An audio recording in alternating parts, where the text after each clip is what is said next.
વલ્લભના વાલા વિષ્ણુઓ, જય જય શ્રી ગોકુલેશ. શ્રી ગોકુલનાથજીના મહોત્સવની વધાઈ આજે ગોકુળમાં ગવાતો છે. પાંચમે પ્રભુજીના પૂજન અર્ચન થાય રે. બીજા કેટલાક વૈષ્ણવ ગાતા હશે. गोकुलनाथ बड़े महाराज माला तिलक की राखी नाच, दिल्ली पति को परचो दियो, भक्त मनोरथ पूर्ण कियो. वैष्णव सत्संगમાં આપણે સૌપ્રથમ સૌંદર્ય પદ્મ શ્લોકનું ગાન કરીશું. સૌંદર્યમ નિજરદગતમ પ્રગટીતમ સ્ત્રીગૂઢ ભાવાત્મકમ પૂરૂપમ ચ પુનસ્તદંતર્ગતમ પ્રાવિવિશદ સ્વપ્રિયે સંશ્લિષ્ટા ઉભયોર્બભૌ રસમયઃ કૃષ્ણો હિ તત્સાક્ષિકમ રૂપમ તત્ત્રિતયાત્મકમ પરમભિધ્યેયં સદા વલ્લભમ ધ્યેયં સદા વલ્લભમ. વૈષ્ણવો, ગઈકાલે સત્સંગમાં કૃષ્ણાષ્ટમેઘન શ્રી મહાપ્રભુજીની શરણે આવે છે તે વાત કરી. તે સમયે રામાયણ સમયના એક પક્ષીનો અનેક જન્મો પછી ઉદ્ધાર કર્યો તે વાત પણ આપણે સૌએ શ્રવણ કરી.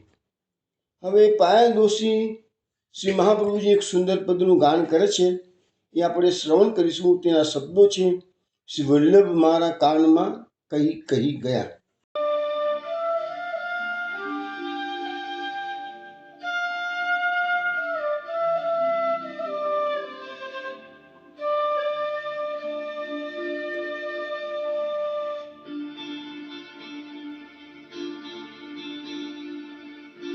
વલ્લભ મારા કાનમાં કંઈક કહી ગયા. શ્રી વલ્લભ મારા કાનમાં કંઈક કહી ગયા. ક્યાં હતી હું ને ક્યાં મને લઈ ગયા. શ્રી વલ્લભ મારા કાનમાં કંઈક કહી ગયા.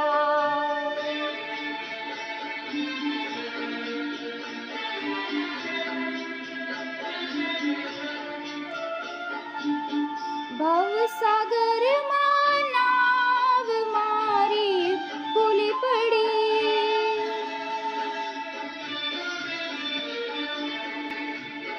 ભવસાગરમાં નાવ મારી ભૂલી પડી. હાથે જાલી કિનારે મને લઈ ગયા. હાથે જાલી કિનારે મને લઈ ગયા. વિશ્રામ ઘાટે શ્રી વલ્લભ મને લઈ ગયા. શ્રી વલ્લભ મારા કાનમાં કંઈક કહી ગયા.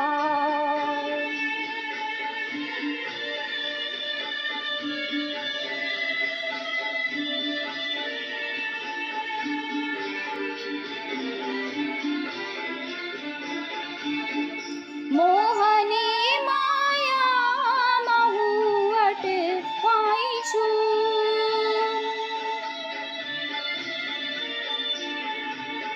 મોહને માયામાં હું અટવાઈ છું.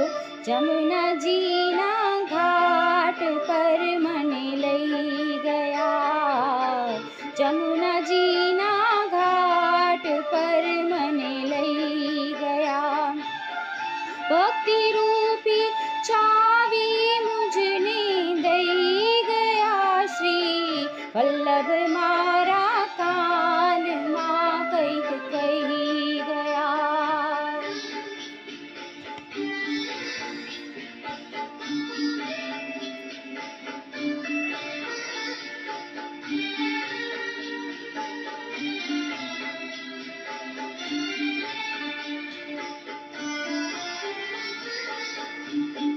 શ્રીકૃષ્ણ શરણમ મમ મંત્ર આપી ગયા.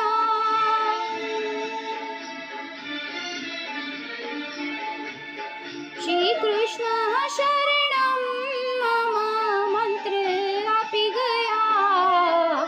પ્રભુજી સાથે બ્રહ્મ સંબંધ થઈ ગયા. પ્રભુજી સાથે બ્રહ્મ સંબંધ થઈ ગયા. જન્મ મરણના ફેરા માળા ટળી ગયા. શ્રી વલ્લભ મારા કાનમાં કંઈક કહી ગયા.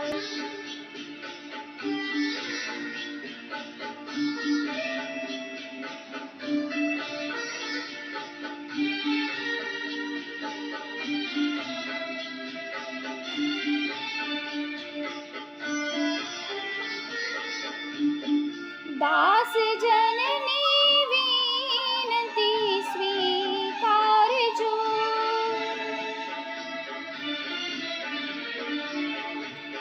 દાસ જનની વિનંતી સ્વીકારજો. દેજો અમને વ્રજભૂમિમાં વાસજો.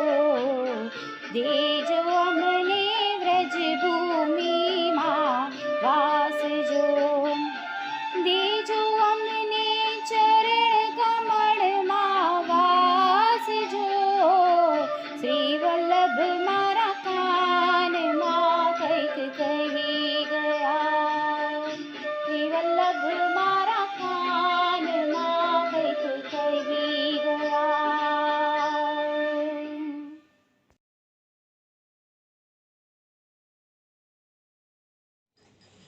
શિવલ્લભાધીશ દેશ કી જય. વૈષ્ણવ, હવે આપણે કન્યા પ્રભુ રચિત શ્રી ગોકુલનાથજીનું એક સુંદર પદ શ્રવણ કરીશું.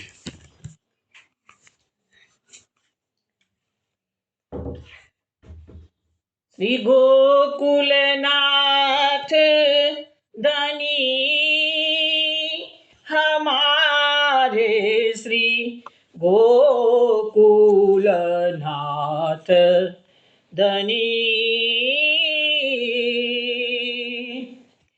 ગોકુલનાથ ધની હમારે. શ્રી ગોકુલનાથ ધની. इन्हें छाड़ी और जो चाहत वृथा जान्यो जननी हमारे. श्री गोकुलनाथ धनी. करिए नाही झूठ को संग्रह.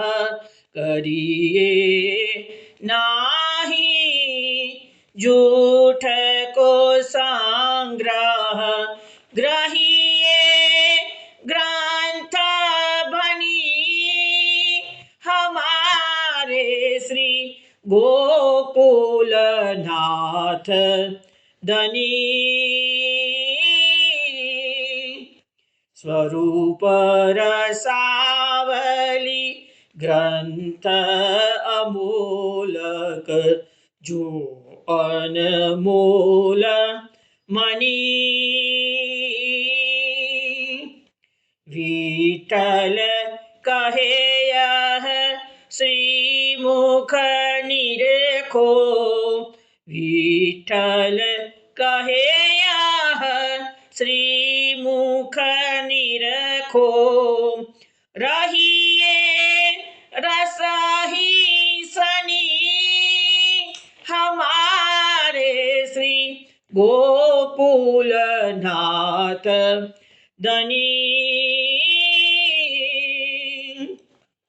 गोकुल पति निधि नीको धन है. कहत है वेद बनी. यह रस रूप ध्यान करि हृदय, यह रस रूप ध्यान करि हृदय, अमृत एक कनी हमारे श्री गोकुलनाथ धनी, गोकुलनाथ धनी हमारे श्री गोकुलनाथ धनी, गोकुलनाथ ધની.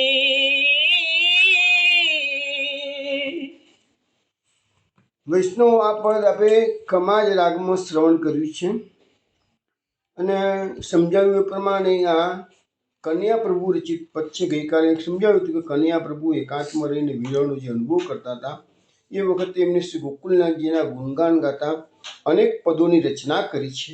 એમાંનું આ એક પદ છે. તો અહીંયા બતાવે છે કે આપણને શ્રી ગોકુલનાથ ધની, અમારો તો માલિક, અમારો સ્વામી કોણ છે? પતિ, તો શ્રી ગોકુલનાથ છે. ગોકુલનાથ અમારું સર્વસ્વ છે. इन्हें छाड़ी और जो चाहते प्रथा जनो जननी, આવા સમર્થ ગોકુલનાથ અમારા સ્વામી મળી ગયા છે. ભાગવતમાં કીધું છે ને, ત્વમ નાથમ ગોકુલમ પ્રભુ. ગોપીજીનો વ્રજવાસી જ્યારે શરણે આવ્યા ત્યારે શું સંબોધન કર્યું? કૃષ્ણ કૃષ્ણ મહાભાગ, કૃષ્ણ કૃષ્ણ મહાભાગ ત્વમ નાથમ ગોકુલમ પ્રભુ. તો એ ગોકુલના નાથ છે. તો એને છોડી અને બીજા કોઈને જો સ્વામી બનાવવા જશો તો કહે છે કે તમારી માતાએ તમને ખોટો જન્મ આપ્યો છે. કે છે કરીએ નહીં જૂઠ કો સંગ્રહ. હવે જે ભક્તો છે, ભગવાનના ભક્તો, એના માટે ભગવાન સિવાય આખી દુનિયા મિથ્યા છે, જૂઠી છે. કે છે ગ્રહ્ય ગ્રંથ ભણી, આપણા માર્ગના સંપ્રદાયના જે ગ્રંથો છે એ આપણને એક જ શીખવાડ્યું છે કે શ્રી કૃષ્ણનો અનન્યાશ્રય કરો, ગોકુલનાથજીનો અનન્યાશ્રય કરો. અનન્ય આશ્રય એક શ્રી વલ્લભાધીશ કહો, અનન્ય આશ્રય એક શ્રી ગોકુલનાથ કહો.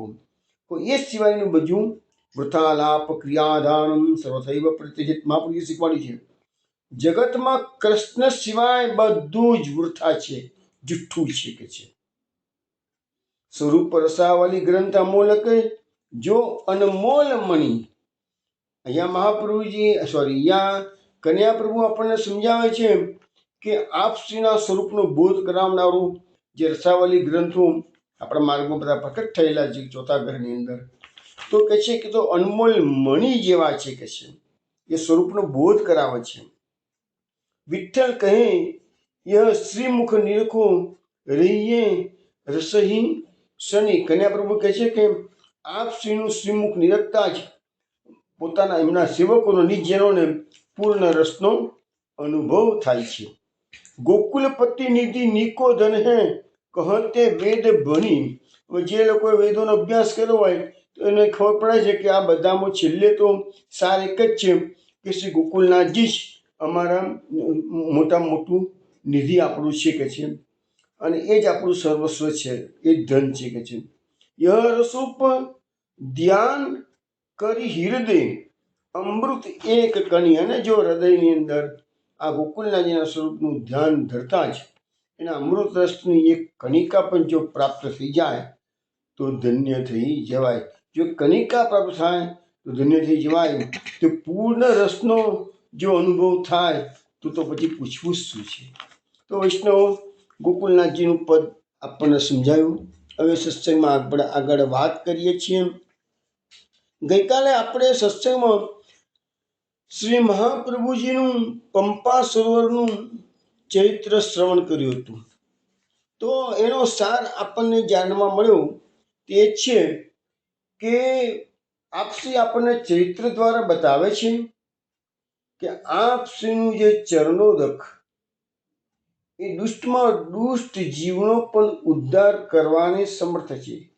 હવે આપણે મહાપ્રભુજીનું ચરિત્ર આગળ જેમ જેમ શ્રવણ કરતા જઈશું તેમ તેમ આપણને ખ્યાલ આવશે કેટલાય દૈવી જીવનનો ઉદ્ધાર કર્યો છે, પણ આસુરી બ્રહ્મ રાક્ષસ પ્રિયત્યોનીમાં પ્રાપ્ત થયેલા દુષ્ટ જીવો પણ એક વખત જો મહાપ્રભુજીની શરણે આવે છે તો એનું ચરણોદક સમર્થ છે તેનો ઉદ્ધાર કરી શકે છે. એટલે જે જો પછી આવા આસુરી જીવો શરણે આવવાથી ઉદ્ધાર થાય તો વૈષ્ણવો શ્રી મહાપ્રભુજીના ચરણારવિંદનો દત્ત આશ્રય રાખે તો પછી એવા વૈષ્ણવના ભાગ્યની તો વાત શું કરવી કે છે. સૈરાજી મહાપ્રભુજી પણ એમનું કૃતા પ્રતાપ વર્ણતા કે છે કે રસિક ચરણ શરણ સદાહી રહતે બડભાગી જન અપનો કરી ગોકુલપતિ ભદ્ર તાહી બાથી. તો આવો મહાપ્રભુજીનો પ્રતાપ આપણને સમજાવવામાં આવ્યો છે. એટલે જે ભગવદીઓ શ્રી મહાપ્રભુજીના ચરણારવિંદનું સદાકાળ શરણ સ્વીકારીને રહે છે તેના પર પ્રસન્ન થઈને પ્રભુ તેમને પોતાના અલૌકિક સ્વરૂપનું દાન કરે છે. માટે આપણે સદૈવ શ્રી મહાપ્રભુજીના ચરણારવિંદનો દત્ત આશ્રય રાખવો જોઈએ.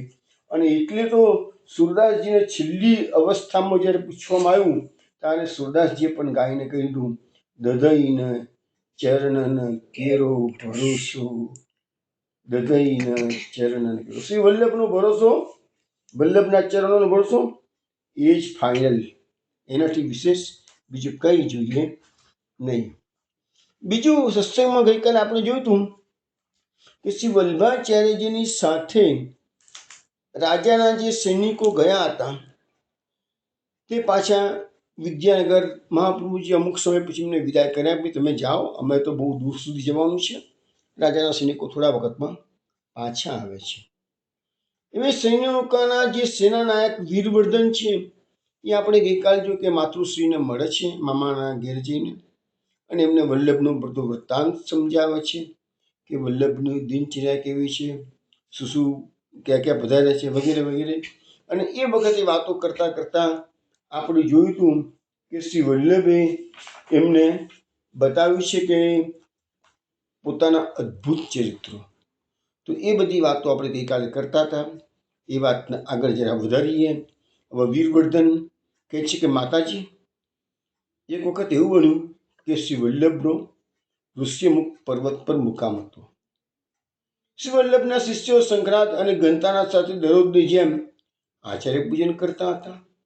ત્યારે મદોન્મત્ત ગજરાજની જેમ ડોલતો ડોલતો એક રામદાસ નામનો વિરક્ત ભક્ત હતો.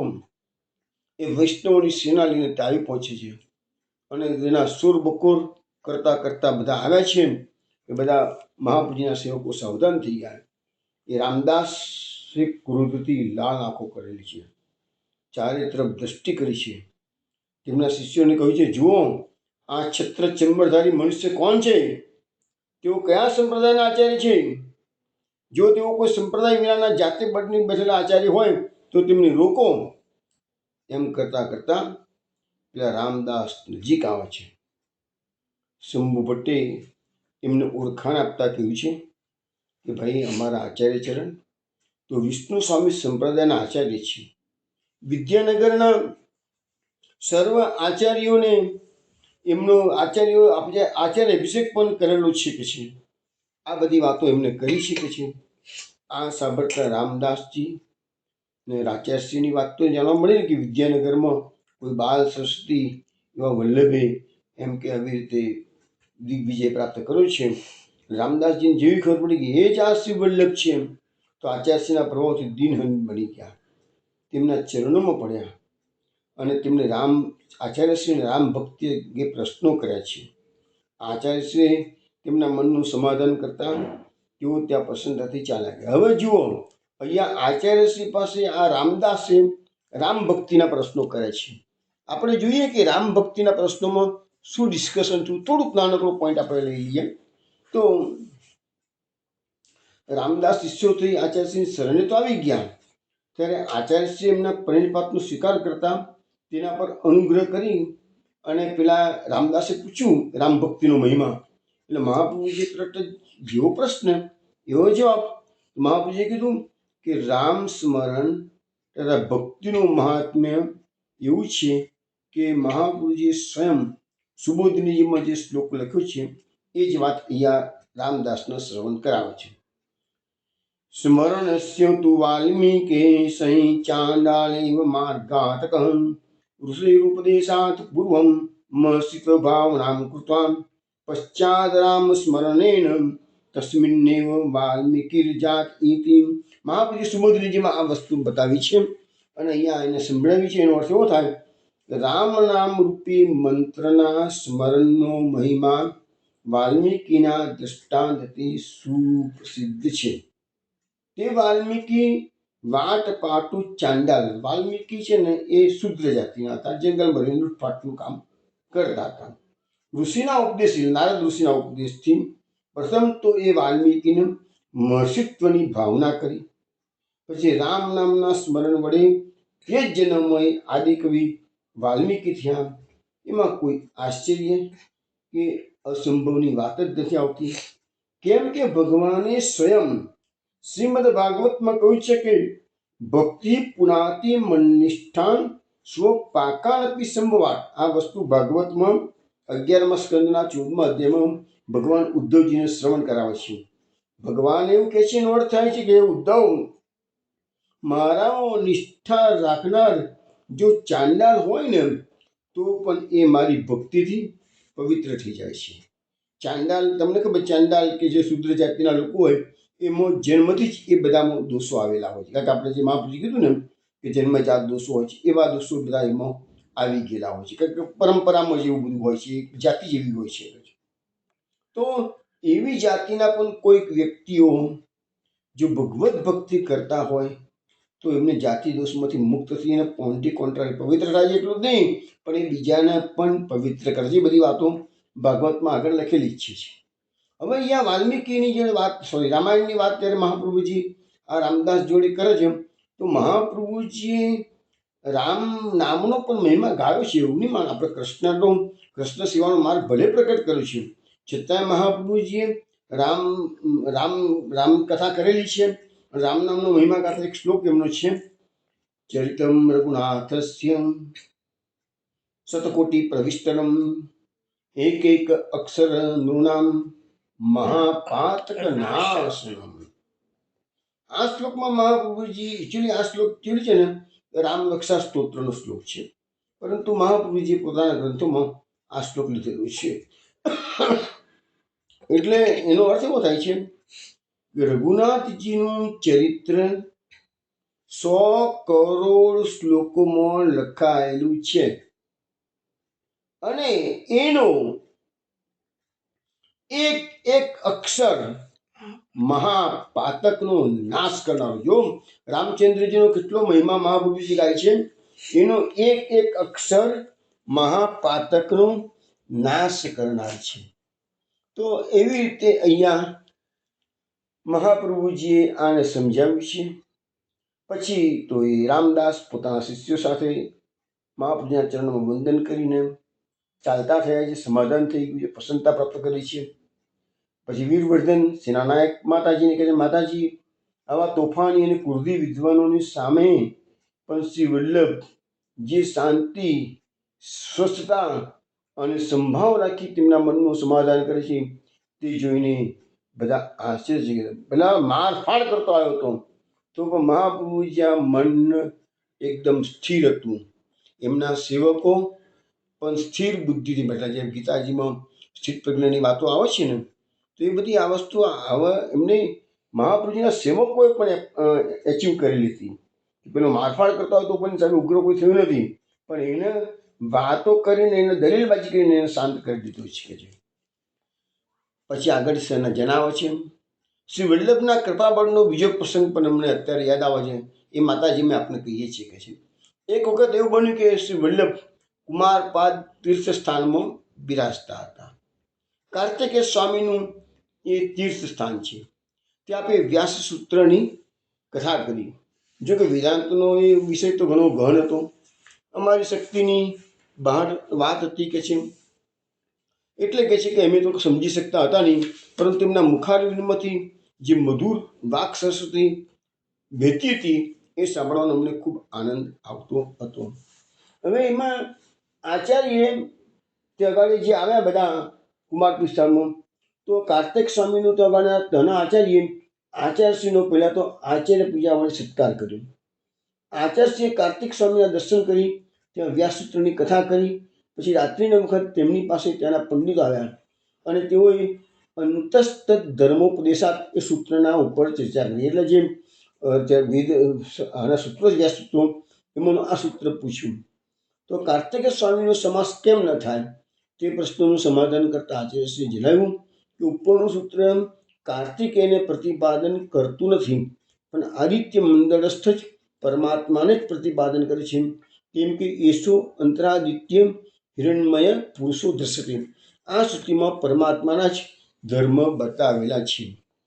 તો આવી રીતે ત્યાંના વિદ્વાન સાથે વાતચીત થઈ અને બપોરનો સમય આવ્યો અને કાપાલિક એટલે કે અઘોરી ત્યાં આવે છે. તમને ખબર આજે પણ ઘણા સાધુઓ અઘોરી એમનો કુંભ મેળો ગયો, કુંભ મેળામાં જે લોકો ગયા છે જોયું છે કે અસંખ્ય ભારતભરમાંથી સાધુઓ, તમે રૂટીનમાં કોઈ જગ્યાએ આટલા સાધુઓ જોયા નહીં હોય. એટલા બધા જાત જાતના સાધુઓ, કોઈ જમીનમાં લટાઈ ગયેલો હોય, ખાલી માથું બહાર કાઢેલું હોય, કોઈ માથું નીચે લટકાવેલું હોય, પગ અધ્ધર કરેલા હોય, એવી રીતે બેરેલો હોય, કોઈ એક પગે ઊભા રહેલા સાધુ હોય ને ત્રિશૂળના પર એના હાથ મૂકી રાખેલો હોય અને દિવસોના દિવસો મહિનાઓ સુધી ઊભો રહેતો ગાડી. એવા અનેક સાધુઓ અઘોરી આવેલા હોય. આમાં સાચા સાધુ પણ હોય અને ડુપ્લિકેટ સાધુ પણ આવતા હોય છે. તો એવા એક અઘોરી આપણા ત્યાં શું છે કે આવી બધી એક જાતિ છે કે સાધુઓની, કે એ બધી તાંત્રિક ઉપાસના છે. એ સાચી ઉપાસના નથી, એ ભગવદ માર્ગ નથી. પરંતુ લોકો એમ માને છે કે અમે લોકો બહુ પારંગત થઈ ગયા છીએ. પણ એવા અઘોરીઓ પણ મહાપ્રભુની સામે જરા આવે તો જો મહાપ્રભુજી શું કરે છે.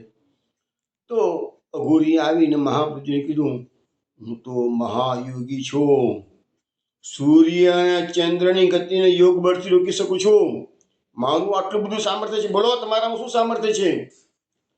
મહાપ્રભુજી મરક હસે છે. મહાપ્રભુજીએ નેત્ર સંકેત કર્યો છે. એક સેવક ઊભા થાય છે. મહાપ્રભુજીના એક સેવક ઊભા થયા. તે અઘોરીને જમીન સરખો ચીપકાવી લીધો, ખાલી દ્રષ્ટિ માત્રથી જ. અને એવી રીતે અઘોરીનો કાયાનો નિરોધ કર્યો. હવે પેલો અઘોરી હલનચલન કરવા શક્તિમાન રહ્યો નહીં. ત્યારે મહાપ્રભુજીના જે સેવકે કહ્યું, અઘોરીજી, સૂર્યચંદ્રની ગતિ તો ભલે તમે અટકાવતા હો, પણ તમારી ગતિ અટકી ગઈ એનું શું? પછી એને અકળામણ થઈ બરાબર નહીં, એટલે ઊભો થવા ગયો. પણ એ ઊભો ના થઈ શક્યો. કે જે અઘોરી સૂર્યચંદ્ર કે જેમ ડીંગ હાંકતો હતો, હું સૂર્યચંદ્રની ગતિ રોકી શકું છું, તો તું તારી ગતિના અટકી ગઈ એનું શું પણ કહે છે? તો એક છેવટે કરગરી ગયો, બે હાથ જોડ્યા. એને ખ્યાલ આવ્યો આ રિયલ મહાપુરુષ છે અને મેં ખોટી સિદ્ધિઓ પ્રાપ્ત કરેલી છે. આ બધી તાંત્રિક વિદ્યાઓ છે. ઘણી વિદ્યાઓ ભૂતપ્રેતના આધારિત પણ હોય છે આવી બધી. પણ વલ્લભની આજ્ઞાથી પછી મહાપ્રભુના સેવકે એને કાયાને જે ચિપકાવી લીધી જમીન સાથે એમાંથી મુક્ત કર્યો. એવો નમન કરી વંદન કરી શરમાઈને ત્યાંથી ચાલ્યો ગયો. હવે વીરવર્ધન કહે છે માતાજી આપણા વલ્લભે તો આવા અનેક ચમત્કારો કરી બતાવ્યા છે. પરંતુ શ્રી વલ્લભાચાર્યજી હંમેશા પોતાના સેવકોને કહેતા કે ચમત્કારોથી બીજાઓની આંજવા તે ભગવાન માર્ગ નથી. આપદ ધર્મ તરીકે જ આવી શક્તિઓ ભગવાને આપણને આપેલી હોય તો એનો ઉપયોગ કરવો જોઈએ. કારણ કે પોતાની પ્રતિષ્ઠા વધારવા માટે, પોતાની વાહ કરવા માટે અથવા તો પોતાનો સેવક વર્ગ વધારવા માટે જો આવી સિદ્ધિઓનો પ્રયોગ તમે કરવા ગયા તો ભગવાન નારાજ થઈ જાય. એનું કામ ભગવાન માર્ગમાં આ બધું ન ચાલે કે છે. ફક્ત એનો ઉપયોગ ક્યારે કરવાનો? જ્યારે કોઈ આપદ ધર્મ આવી ગયો હોય. અને ગમે એટલા તમે ચમત્કાર કરો તો મનુષ્યની બુદ્ધિમાં પરિવર્તન આવતું નથી. મનુષ્યના જીવનનું પરિવર્તન ક્યારે આવશે? એને સત્ય વસ્તુની તમે જાણકારી સમજાવશો કે ભાઈ આપણા શાસ્ત્રો શું કહે છે અને સાચો માર્ગ શું છે એ સમજાવશો તો જ તમે સામેવાળાના બુદ્ધિમાં જ્ઞાનનો પ્રવેશ થશે, તો જ ભક્તિની પ્રાપ્તિ થશે. અને એ બધું પણ પાછું ભગવત કૃપા થશે. પણ કોઈ ચમત્કાર કરી અને તમે બીજાને આજી નાખવા માંગો તેમાં તો પ્રભુનો પરિશ્રમ થાય છે. પ્રભુએ જે લીલાઓ, જે આ સૃષ્ટિનું સર્જન કર્યું તેને જે કંઈ બી નક્કી કરેલું હોય એના નીતિ નિયમો એમાં ઉલ્લંઘન થઈ જાય છે. મહાપુરુષો જ્યારે જ્યારે સિદ્ધિનો પ્રયોગ કરે છે ત્યારે પ્રભુને ગમતું નથી એ બધી વસ્તુઓ. એટલે મહાપુરુષજી આ વાત પોતાના સેવકોને સમજાવે છે. પછી વીરવર્ધન કહે છે કે માતાજી આપ શ્રી મલ્લિકાર્જુન ભગવાનના દર્શન કરવા માટે પધારેલા. તો દર્શન કર્યા બાદ તે ક્ષેત્રની પ્રદક્ષિણા કરી છે, ભેટ કરી છે. શ્રી શૈલ પર્વત પર પધાર્યા છે. ત્યાં પણ એક યોગી આવ્યો. તેના શરીર પર અનેક પ્રકારના સર્પો આભૂષણ રૂપે વીંટળાયેલા હતા. તેને શ્રી વલ્લભને કહ્યું, તમે કોણ છો? ક્યાંથી આવ્યા છો? ક્યાં જવાના છો? અત્યારે ક્યાં બેઠા છો? શ્રી વલ્લભે પૂરા સ્પષ્ટતાથી જવાબ આપ્યો, હે યોગીરાજ, અમે બ્રહ્મને જાણીએ છીએ, માટે અમે બ્રાહ્મણ છીએ. અમે બ્રહ્મ દેશમાંથી આવ્યા છીએ અને પાછા બ્રહ્મ દેશમાં જવાના છીએ. અમે સદા બ્રહ્મના અધિભૌતિક સ્વરૂપ આ જગતમાં વસીએ છીએ. યોગીએ ગર્વથી કહ્યું મહાપ્રભુજીને, હું મારા યોગના પ્રભાવથી ગંધર્વલોક, વૈતાલલોક, સિદ્ધલોકમાં પણ જઈ શકું છું. શ્રી વલ્લભે સ્મિત કરતા કહ્યું, યોગીરાજ, આ બધી સિદ્ધિઓ ક્ષુદ્ર છે. તેને મેળવવા માટે આવું અમૂલ્ય જીવન ભગવાને આપ્યું નથી. આવું અમૂલ્ય જીવન તમે શા માટે વેડફી નાખો છો?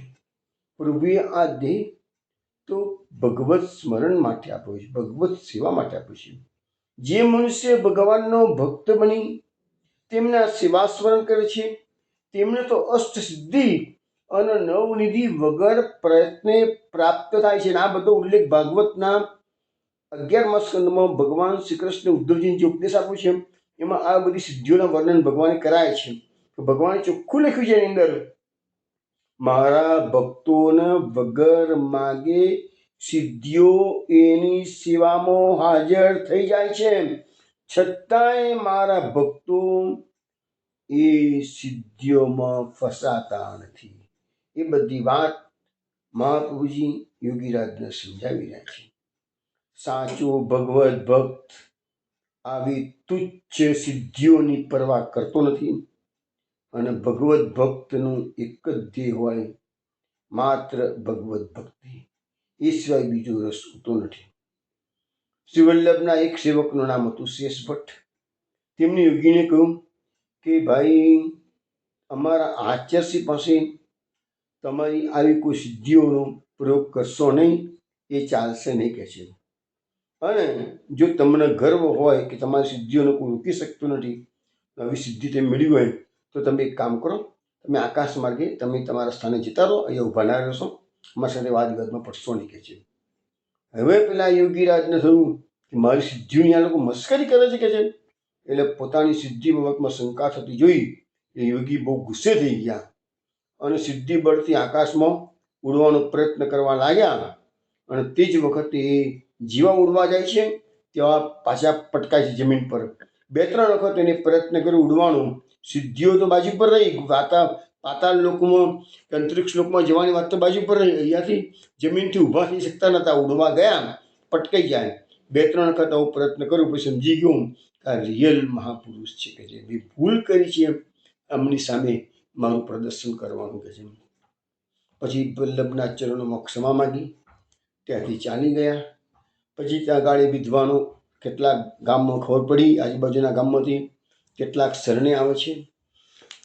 હવે વૈષ્ણવ, આપણે મહાપ્રભુજીનું એક સુંદર કીર્તન શ્રવણ કરીશું, પુષ્ટિ મહારસ દેન પ્રગટે. પુષ્ટિ મહારસ દેન પ્રગટે, પુષ્ટિ મહારસ દેન, પુષ્ટિ મહારસ દેન પ્રગટે, પુષ્ટિ મહારસ દેન.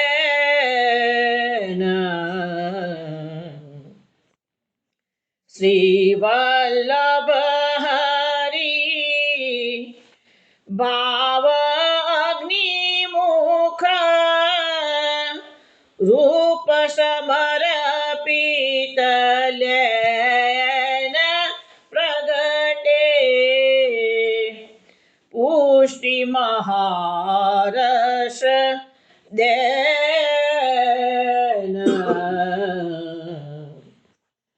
નિત્ય સંબંધ કરાય ભાવ દે વિરહ અલૌકિક દેન यह प्राकट्य रहत हृदय में तीन लोक भेदन को जैन प्रगटे पुष्टि महारस देन रहिए ध्यान सदाइन के पद पातक को न लगे न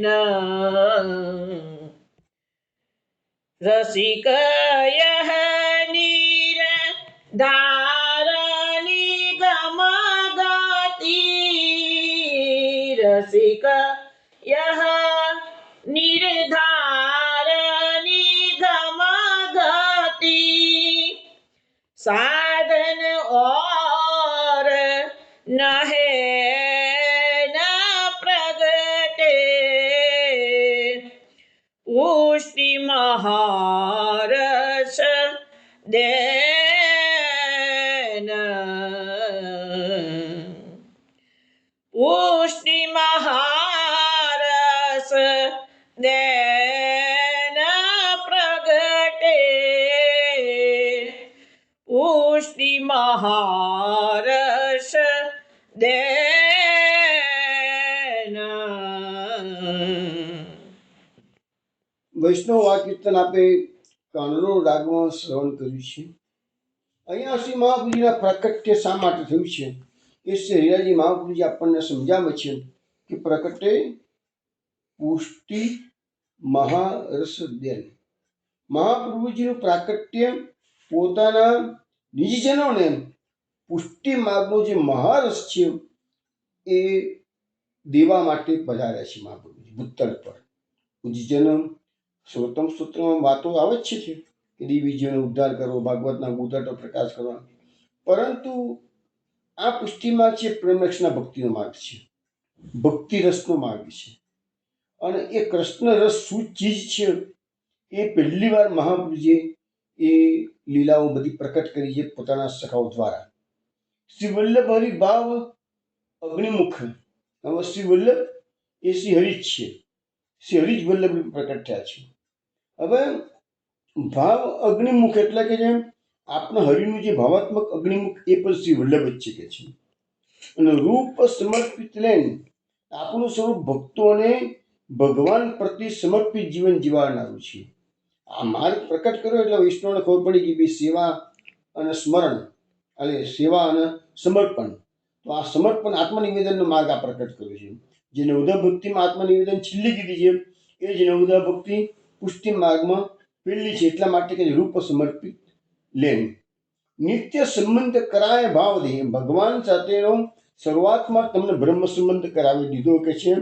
તો એ સંબંધ કરાવી અને તમને ભાવનું કયો ભાવ? વિરહ અલૌકિક બેન.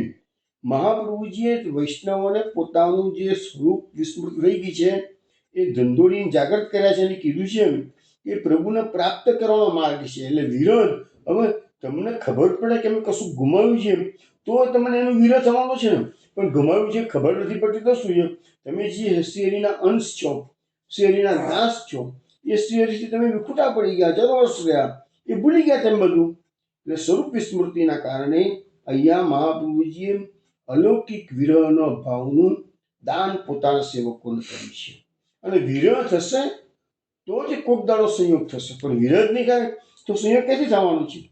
यह प्राकट्य रत हृदय में तीन लोक भेदन को जीन કે છે. તો એમ કહેવા માંગે છે કે આ મહાપ્રભુનું પ્રાકટ્ય છે ને એ સદાય હૃદયની અંદર આપણે રહેવું જોઈએ અને ત્રણેય લોકની અંદર અભયદાન કરનારું છે. આ પ્રાકટ્ય કેવું છે? અભયદાન કરી શકે છે. રહીએ ધ્યાન સદા ઇનકે પદ. તો ભગવાનના મહાપ્રભુજીના ચરણ કરોડમાં આપણું સદાય ધ્યાન રહેવું જોઈએ. પાતક કોઈને લગે ને. જો તમારું ચિત્ત સદાય અથવા તમારા હૃદયમાં શ્રી મહાપ્રભુના ચરણારવિંદ હશે તો તમને ક્યારેય કોઈ પાપ કરવાની વૃત્તિ થશે જ નહીં અને પાપ થશે જ નહીં કે છે. રસિકય નિર્ધાર નિગમ ગતિ સાધન ઓર નહીં. તો કે છે કે નિગમો એટલે કે વેદો એ પણ આ શરણાગતિનો માર્ગ છે એ નિર્ધાર કરીને કહ્યું છે, નિર્ણય કરીને કીધું છે કે ભગવાન કૃષ્ણ એમ ગતિમાં, શ્રી કૃષ્ણ સિવાય તમારી કોઈ ગતિ ભક્તોની ગતિ છે જ નહીં કે છે. સાધન ઓર નહીં, અને બીજું કોઈ સાધન આ શરણાગતિ વિના આ કડી કાળમાં મહાપ્રભુજીએ જે માર્ગ પ્રકટ કર્યું છે એ સિવાય બીજું કોઈ સાધન નથી. પ્રકટે પુષ્ટિ મહારસ દે. તો આ મહારસનો માર્ગ મહાપ્રભુજીએ પ્રકટ કરેલો છે એવું આપણને સમજાવવામાં આવે છે. હવે મહાપ્રભુજી અહીંયાથી આગળ પધારે છે, તિરુપતિ ગામમાં આવે છે. તો ગોવિંદ સ્વામીના દર્શન કર્યા, નમન અર્ચન વગેરે કર્યા, કપિલધારામાં સ્નાન કર્યું, શેષાચલ પર ચડ્યા છે ઉપર પર્વત પર, વિદાચલ, ગરુડાચલ, વૃષભાચલ, અંજનાચલ, નારાયણાચલ પર્વત પર ચડી વેંકટાચલ આવે. તેમને ત્યાં એક વૃક્ષ નીચે મુકામ કર્યું, સ્નાન અને આણીથી પરવાર્યા. લક્ષ્મણ બાલાજીના સેવકો આચાર્યશ્રીનું આગમન સાંભળીને આદર સત્કારપૂર્વક આચાર્યશ્રીને લેવા માટે આવ્યા છે. આચાર્યશ્રી એમની સાથે ગયા, વેંકટાધીશના દર્શન કર્યા, ભેટ ધર્યા પછી સ્નાન પૂજા નૈવેદ્ય કરાવીને તીર્થ ચરણામૃત લઈ ત્યાંની તીર્થયાત્રા કરી. વેદ અને ભાગવતનો પારારૂપ કથાયજ્ઞ કર્યો. પછી ત્યાંથી આચાર્યશ્રી પાપ નાશીની ગંગા ઉપર ગયા. એ ગંગાની વિમળધારા મસ્તક પર લઈને સ્નાન કર્યું. બાળ અલમ બાલમ બાલક્ષ્મી અને અહોબલ ઋષિજીના દર્શન કરી કામકોષ્ણીથી પ્રેમ દૂરી ગયા. હવે અહીંયા જે વેંકટેશ બાલાજીમાં જે ચરિત્ર છે એ હું તમને બેઠક ચરિત્રમાંથી શ્રવણ કરું.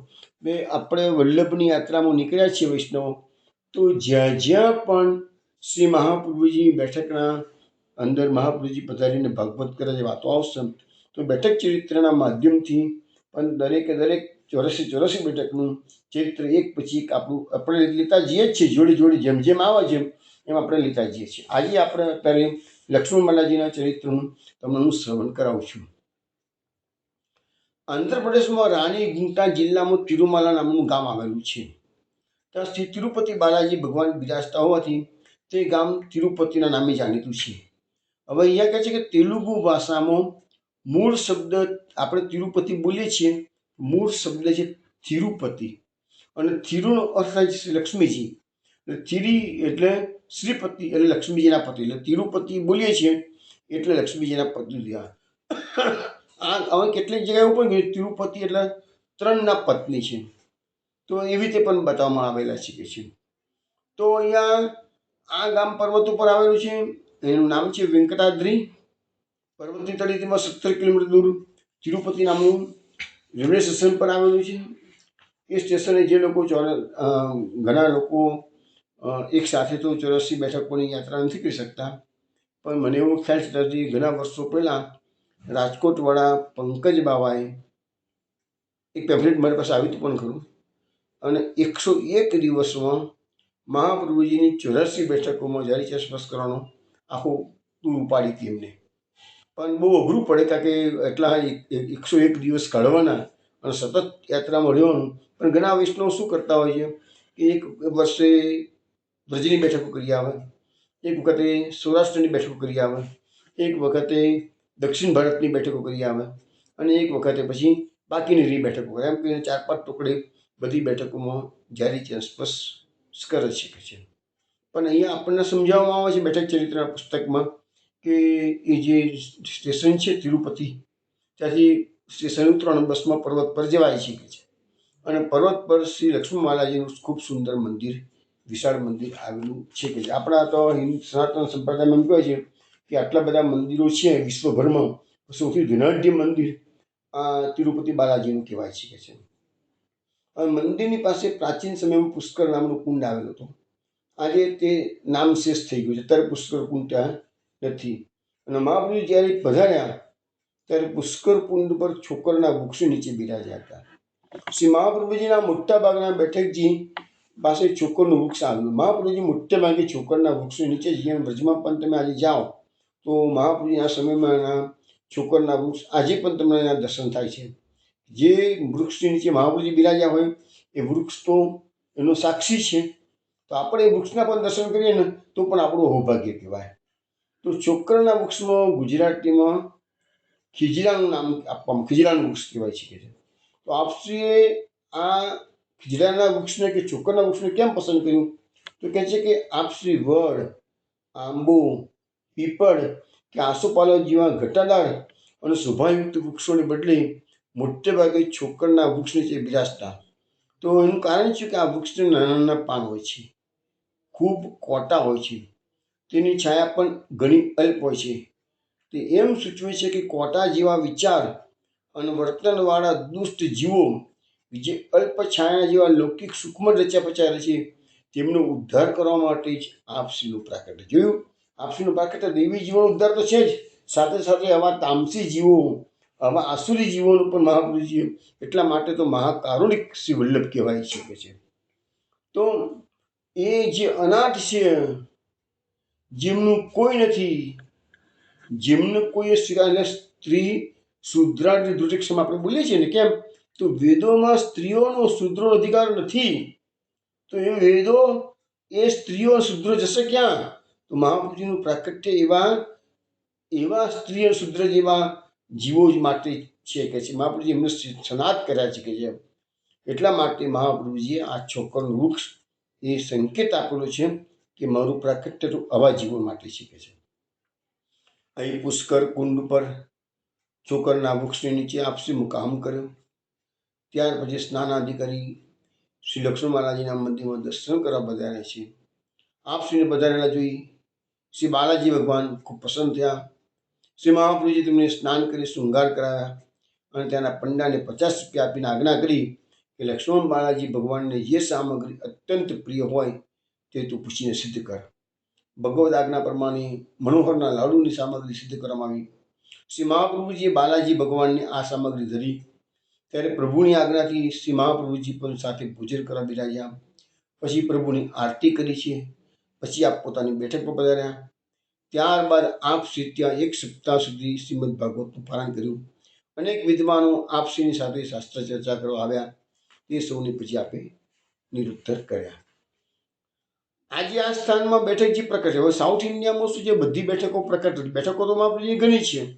તમે જ્યારે ચેસબસ કરવા માટે નીકળો સાઉથ ઇન્ડિયાની બેઠકમાં તો તમારા મોટાભાગની બેઠકોમાં તો ભાવથી જ્યારે ચેસબસ કરવા પડે. તો એનું જે શારદાબેન અને કૃષ્ણદાસ વર્ષો પહેલાંની વાત છે, મૂળ જૈન ધર્મી હતા, પણ પુષ્ટિ માર્ગમાં કૃપા વડે પ્રવેશ થયેલો અને જુનાગઢવાળા પુરુષોત્તમલાલ મહારાજશ્રી હતા, એમની જોડે એમને બ્રહ્મ સંબંધ લીધેલું હતું. અને એ બધી ઘટનાઓ ક્યારેક વખત ડિટેલ્સમાં ચર્ચા કરીશું, આજે ટૂંકામાં કહું છું. અને એમને સપનામાં જ્યારે આજ્ઞા થઈ, જ્યારે મહારાજશ્રીએ લીલા પ્રવેશ કર્યો ત્યારે આ બે પતિ પત્ની એ આઘાત પોતાના ગુરુદેવ લીલામાં પધારી ગયા એ જાણ્યું અને એ આઘાત સહન થતો નથી. આખી રાત રડ્યા છે. તો સપનામાં આવીને પુરુષોત્તમલાલ મહારાજશ્રીએ આજ્ઞા કરી, વૈષ્ણવ તમે રડશો નહીં, તમે બંને જણા પગપાળા ભારતની બધી બેઠકોમાં જારી ચરણ સ્પર્શ કરવા માટે નીકળો. અને એ જે અદ્ભુત બનાવ છે મેં આખો વાંચેલો છે. ક્યારેક ક્યારેક એની વાતો આપણે કરતા રહીશું સત્સંગમાં. પણ લખ્યું છે કે 22 મહિના એમને પતિ પત્નીને ને ભર જવાનીમાં, અને ધનાઢ્ય પરિવારના હતા. એ લોકો મદ્રાસની અંદર બહુ મોટી એમની વેપારી પેઢી હતી. અને એવું લખ્યું છે એમના ચરિત્રની અંદર, એમના પ્રસંગોમાં. એ જમાનાની અંદર, એટલે એ જમાનો એટલે બહુ જૂની વાત નથી. મેં પોતે દર્શન કરેલા છે શારદાબેનના અને કૃષ્ણદાસના. પણ એ જમાનામાં લખે છે કે અમારી પાસે મોજશોખની એવી કોઈ વસ્તુ ના હોય કે જે માર્કેટમાં હોય અને અમે ના લાવ્યા હોઈએ. એટલે બધું લેટેસ્ટમાં લેટેસ્ટ વસ્તુઓ બધી અમે વસાવેલી. એટલો ધનાઢ્ય પરિવાર, તો બહુ મોટી વેપારી પેઢી હતી. પણ ભગવાનની કૃપા કોના પર ક્યારે થાય છે કાંઈ જ ખબર નથી પડતી. એના જૈન પરિવાર પર એવા દિવસો આવ્યા ને ફરતા ફરતા ફરતા ફરતા ત્યાં જુનાગઢવાળા પુરુષોત્તમલાલજીના શરણે આવી ગયા અને ત્યાં આખું જીવન. પણ આજે આપણા વલ્લભપુરના બાળકો પ્રતાપી બાળકો થઈ ગયા અને આજે પણ છે. એવું નથી કે પેલા પ્રાચીન બાળકો, આજે પણ એવા અલૌકિક પ્રતાપી બાળકો છે. તો આ પ્રતાપ બળ છે એમનું, અને સપનામાં એને આજ્ઞા કરે છે. અને એ જબરજસ્ત પ્રસંગો છે બધા. પણ કહેવાનો મતલબ કે મહાપ્રભુજી બેઠકોમાં બિરાજમાન છે, એ વાત 100% સાચી છે. એટલે અહીંયા બતાવવામાં આવ્યું છે કે મહાપ્રભુજીએ ભાગવતનું પારાયણ કર્યું છે. હવે આ જે બેઠક જે છે તિરુપતિ બાલાજીના, એ જગા તો દેવસ્થાનમાં ચાલી ગઈ છે. એટલે એના પરિસરની અંદર તો બેઠક જે આપણા મહારાષ્ટ્રીને બેઠક જે પ્રકટ કરવાની, એ લોકો તેનું દેવસ્થાનનું જે ટ્રસ્ટ છે આપણને પરમિશન મળી નથી. પણ એ લોકોએ બાજુની નજીકની જ બીજી એક જગ્યા બેઠકજી માટે આપેલી હતી. અને સુરતવાળા જે વ્રત રત્નલાલ દાદાજી, એ 100 વર્ષનું આયુષ્ય ભોગવીને થોડા વર્ષો પહેલાં જ ભગવત ધામ પહોંચી ગયા છે. અને મેં એમના દર્શન બી કરેલા છે. એમની સ્મશાનમાં પણ હું ગયેલો છું વર્ષો પહેલાં. આ વર્ષ જેટલા દાદાજીની વાત કરું છું. અને લગભગ 30 વર્ષ થયા વાત નહોતું. પણ 100 વર્ષ સતમ જીવ શ્રદ્ધ કહે છે ને, તો 100 વર્ષનું પૂરું આયુષ્ય ભોગવેલું એમને. અને એમના જે પૌત્ર છે મથુરજી મહારાજશ્રી, એમને આ બેઠકજી આજે પ્રકટ કરેલા છે. અને બેઠકજીમાં બધી રહેવાની, પ્રસાદની, જળચરસ્પર્શની બધી સગવડો છે. અને સાઉથ ઇન્ડિયાની ઘણી ઓછી બેઠકો પ્રકટ છે. તેમાંની આ એક બેઠક છે. બેઠકો તો આપણી આપણા લેખમાં ઘણી બતાવેલી છે, પણ પ્રકટ બેઠકો ઘણી ઓછી છે. એમાંની આ એક છે. જેને જેવું હોય એ જળચરસ્પર્શ પ્રકાર આજે પણ ત્યાં ચાલે છે. હવે પછી મહાપ્રભુજી ત્યાંથી યાત્રા કરતાં કરતાં આગળ પ્રેમધુનીમાં પધારે છે. પ્રેમધુનીમાં પરમાનંદ આચાર્ય મળ્યા. એમને આચાર્યશ્રીને નિવેદન કર્યું કે કાંચી નિવાસી ત્રીજા વિષ્ણુ સ્વામી અને શ્રી સંપ્રદાયના રામાનુજાચાર્યની આ જન્મભૂમિ છે. તેથી તેનું નામ ભૂતિગ્રામ પડ્યું છે. ત્યાંથી તમને ખબર પડી કે રામાનુજાચાર્ય એટલે જે આપણા ત્યાં ભારતમાં જે 5 આચાર્યો મહાન થઈ ગયા, એમાંના જે શંકરાચાર્ય એ શંકર સંપ્રદાયના છે, જે માયાવાદી કહેવાય છે. અને બાકીના જે 4 આચાર્યો છે એમાં રામાનુજાચાર્ય છે ને, એ રામાનુજાચાર્ય એટલે એ શેષાવતાર કહેવાય છે. અને એમનો જે આપણો શુદ્ધાદ્વૈત બ્રહ્મવાદ છે, એવી રીતે એમનો વિશિષ્ટાદ્વૈત બ્રહ્મવાદ છે. તો રામાનુજાચાર્યનું સાઉથ ઇન્ડિયાની અંદર ઘણી સારી જગાઓ, બધી ઘણી જગાઓ છે. અને એ સંપ્રદાયનો પણ ફેલાવો ઘણો બહોળો છે. અને એ એકચ્યુઅલી શ્રી સંપ્રદાય પણ કહેવાય છે રામાનુજ સંપ્રદાયનો. તો તેમનું નામ ભૂતિગ્રામ પડ્યું. ત્યાંથી તેઓ શિવકાંચી ગયા. એકાંબરેશ્વર મહાદેવજીના દર્શન કર્યા. વેગવતી નદીને નમસ્કાર કરી તીર્થ વિધિ કરી. પછી વિષ્ણુકાંચી ગયા. નદીના કિનારે સમી વૃક્ષની નીચે મુકામ કર્યું. હવે અહીંયા તમને જણાવવાનું કે આ વિષ્ણુકાંચી અને શિવકાંચી એની થોડીક માહિતી તમને હું આપું છું. આપણા ભારતની અંદર 7 પુરી એટલે કે 7 નગરીઓ મોક્ષદાયિની કહેવાય આપણા શાસ્ત્રોમાં. એમાંની 3.5 વિષ્ણુની અને 3.5 શંકરની. એમ કહેવાય છે કે 7 પુરીઓમાં મનુષ્યને મોક્ષ આપવાની શક્તિ છે. અને એમાં તમારે એ ભૂમિ પર જવાનું, એના મુખ્ય દેવનું દર્શન કરવાના, અને ત્યાંની જે પવિત્ર નદી હોય એમાં સ્નાન કરવાનું. તીર્થયાત્રા એટલે બંને વસ્તુ આવી જાય, દર્શન અને સ્નાન અને પૂજન આવી જાય. તો અહીંયા બતાવવામાં આવે છે કે જે આ જે કાંચી નગરી છે, એ કાંચીના 2 ભાગ છે. અડધી શિવકાંચી છે, અડધી છે વિષ્ણુકાંચી છે. અને મહાપ્રભુજી શિવકાંચી બી પધારે છે વિષ્ણુકાંચી વધારે છે. શંકર ભગવાનની જે 3.5 નગરી છે તો હરિદ્વાર, કાશી, ઉજ્જૈન અને શિવકાંચી એ અડધી કહેવાય 3.5 નગરી. અને વિષ્ણુની જે 3.5 નગરી કહેવાય છે એ મથુરા, અયોધ્યા, દ્વારિકા અને અડધી એ વિષ્ણુકાંચી. એમ કરીને 7 નગરી થઈ. કાંચી શબ્દ એક, કાંચીના પાછા 2 ભાગ છે, વિષ્ણુકાંચી, શિવકાંચી. એમ મહાપ્રભુજી બંને જગ્યાએ પધારે છે, પણ ભાગવત સપ્તાહ કરી છે એ વિષ્ણુકાંચીમાં કરી છે. અહીંયા એના બેઠક ચરિત્રમાં એવું બતાવવામાં આવે છે કે દક્ષિણ ભારતમાં કાંચીપુરમ નામનું સ્ટેશન આવેલું, શહેર આવેલું છે. અને એમાં આ શહેરના 2 ભાગ છે, ગિરિપુર અને શિવકાંચી, વિષ્ણુકાંચી ગિરી શકે છે. અને આ વિષ્ણુકાંચીના જે મુખ્ય દેવ છે એમનું નામ છે શ્રી વરદરાજ સ્વામી છે છે. અને આ સ્થાને શ્રી મહાપ્રભુજી પધાર્યા તે વખતે મેં કોઈ પ્રમાણે થોડા પહેલાં શિવકાંચીમાં પધાર્યા છે, એકાંબરેશ્વરને દર્શન કરેલા છે, વેત્રવતી નદીમાં સ્નાન કર્યું છે, અને પછી એ વરદરાજ સ્વામીની દર્શન કરવા માટે પધાર્યા. પરંતુ વસ્તુ એવી બની ત્યાં આગળ કે આચાર્યશ્રીને શ્રી વરદરાજ સ્વામીના દર્શન કરવાની ઘણા દિવસથી ઉત્કંઠા હતી.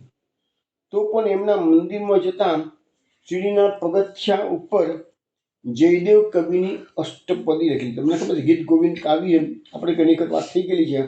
અને પર્ટિક્યુલરલી જ્યારે મેં વિવિધ ભક્ત કથામાં ગયા વર્ષે ઉનાળામાં જે 16 કથાઓ મૂકી હતી એમાં મેં આ જયદેવનું ચરિત્ર 2 ભાગમાં લીધેલું છે, બધાએ શ્રવણ કર્યું હશે. તો જયદેવ આપણા ત્યાં બહુ મહાન સંસ્કૃતના કવિ થઈ ગયા છે અને એમને ગીત ગોવિંદની રચના કરેલી છે. એ ગીત ગોવિંદમાં ભગવાન શ્રી કૃષ્ણ અને રાધાના દિવ્ય પ્રેમનું અદ્ભુત વર્ણન છે. અને એમાંની અષ્ટપદી એટલે 8 શ્લોકોના જોડકા, એમના અષ્ટપદી, અનેક અષ્ટપદીઓ, જેવું 1-2 અષ્ટપદી નહીં, અનેક અષ્ટપદીઓ છે. એમાંની એક અષ્ટપદી આપણા પુષ્ટિ માર્ગમાં વસંતના દિવસોમાં ગવાય છે.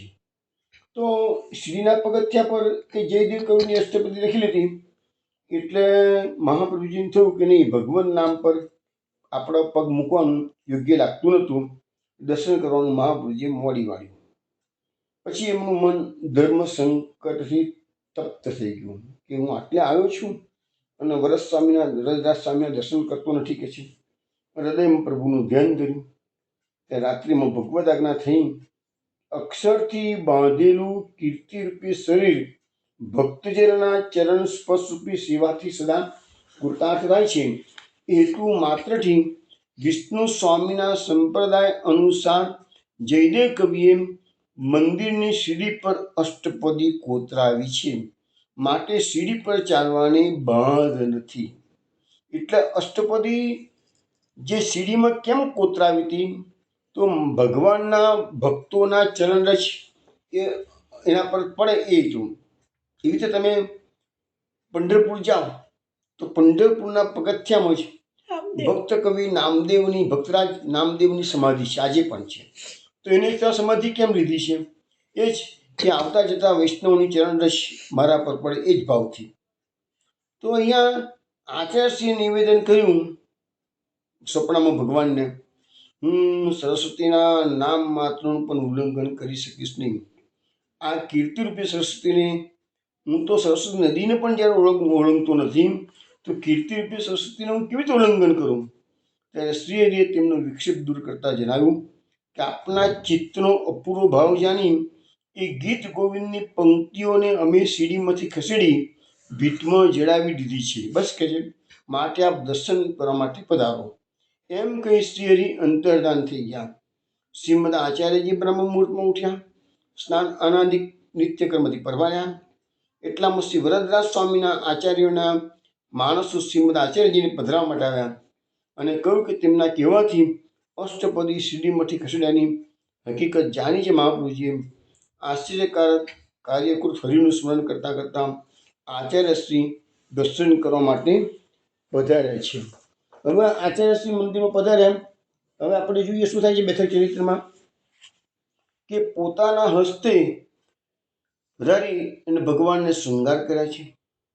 મુખ્યજીને 7 સુવર્ણ મુદ્રા આપી વરદરાજ સ્વામી પ્રસન્નતા પ્રમાણે સામગ્રી સિદ્ધ કરવાની આજ્ઞા કરી.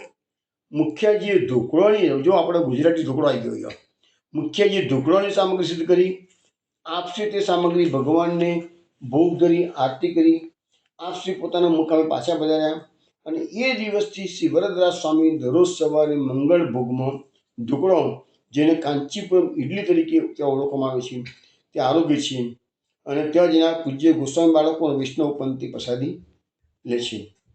આપ શ્રીએ અહીં 7 દિવસ બિરાજી શ્રીમદ ભાગવતનું પારાયણ કર્યું. ત્યાંના મુખિયાજીને આપે કૃપા કરી વ્રજલીના દર્શન કરાવ્યા. ત્યાંના નૃસિંહાચાર્ય તથા નીલકંઠાચાર્યના શિષ્યો શાસ્ત્ર ચરવા માટે આવ્યા છે. એમને આપ શ્રીએ નિરુત્તર કર્યા. આ સ્થાને આપ શ્રીના બેઠકજી આજે પ્રકટ બિરાજે છે. દક્ષિણ ભારતમાં કુલ 5 જ બેઠકજી પ્રકટ છે.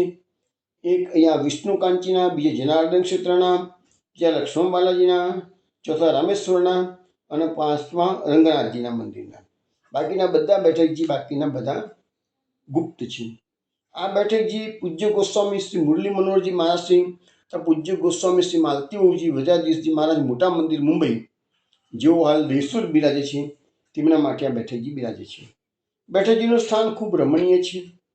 બેઠકજીની પાસે સુંદર બગીચો છે, જ્યાં રાત્રે કોઈ પણ વૈષ્ણવ એ બેઠકજીના બગીચામાં રહી શકતા નથી.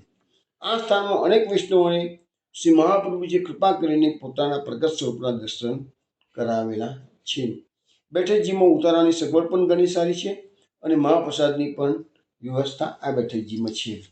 તો મહાપ્રભુજીનું આ જે બેઠકજીનું ચરિત્ર છે એ મેં શ્રવણ કરાવ્યું. પછી ત્યાં પંડિતો આવ્યા છે અને એ પંડિતો આવીને કીધું કે અમારો તો વિશિષ્ટાદ્વૈત વાત છે, એટલે કારણ કે રામાનુજનો જગા છે ને બધી એટલી, એટલે અમારા સિદ્ધાંત પ્રમાણે ઈશ્વર ચિત્ત અચિત્ત વિશિષ્ટ છે. ચિત્તનો લય ચિત્તમાં થાય અને અચિત્તનો લય અચિત્તમાં થાય. એટલે જીવ, ઈશ્વર અને માયા 3 ભિન્ન પદાર્થ છે. ત્યારે આચાર્યશ્રીએ કહ્યું, એકમેવા દ્વિતીયમ બ્રહ્મ આત્મૈવ તદિદમ વિશ્વમ સૃજતિ પ્રભુ ત્રાયતે ત્રાયતે વિશ્વાત્મા હેતે હરતીશ્વર. એટલે કે શ્રુતિ જણાવે છે કે બ્રહ્મ એક જ અદ્વિતીય છે, એટલે સજાતીય, વિજાતીય અને સ્વગત ભેદ રહે છે. આત્મા જ આ વિશ્વ રૂપે સર્જાય છે અને સૃજે છે, પાલન કરાય છે અને પાલન કરે છે, સંહાર કરાય છે અને સંહાર કરે છે. આ પ્રમાણે વેદો પર બરહન પુરાણમાં પણ લખેલું છે. તેથી એક જ પદાર્થ સિદ્ધ થાય છે, માટે બ્રહ્મવાદ સિવાય ઇતરવાદ સિદ્ધ થતો નથી. હવે મહાપ્રભુજી આના પછી સીધા પક્ષી તીર્થમાં પધારે છે. હવે પક્ષી તીર્થમાં શું ચરિત્ર છે એ પાછું આપણે કાલે રાત્રે 8 વાગે મળીશું. ત્યારે એ બધા આગળના મહાપ્રભુજીની યાત્રાના ચરિત્રો આપણે શ્રવણ કરીશું. સાથે સાથે બેઠક ચરિત્રમાં લેતા જઈશું. કયા વૈષ્ણવ કેવી રીતે શરણે આવે છે એ વાતો પણ આપણે સાથે સાથે લેતા જઈશું. ચલો વૈષ્ણવ, કાલ રાત્રે 8 વાગે મળીશું. ત્યાં સુધી શિવલ્લભાધીશ કી જય.